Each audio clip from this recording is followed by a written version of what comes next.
please. Hello everyone. I am here to tell you about something very interesting.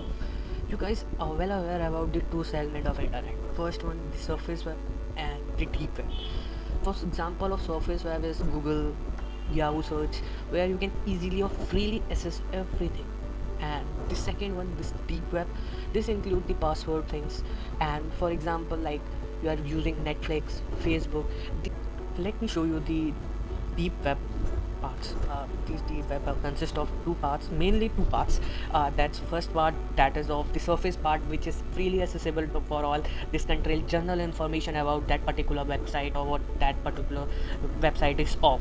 And the second part is of in respect of the login credentials. When you log in it, you can access it, and you have to pay some amount of fees or some amount of subscription amount to get into it. These things are well aware about all of us, even every one of us. Then now I will tell you about the darkest part of the internet. That part which itself is the darkest part, and the name itself is the dark web. The dark web. Dark web is something which you cannot normally access through your Google or any other search engine. This needs some special browsers like Tor, Onion, Routing, which in which you have to be very specific. You We are talking about these things because these things are coming in India. Various incidents have been recorded specifically in India in respect of dark web.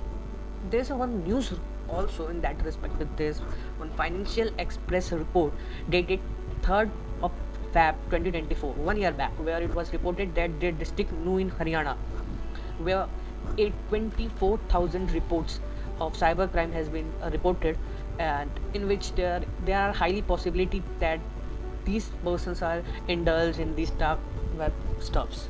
This is very dangerous for us because all the illegal items, even weapons, drugs, which have been prohibited by our government, and these in this market they are very easily accessible. This is one of the most dangerous part, and that's I think I need to present before. Thank you very much.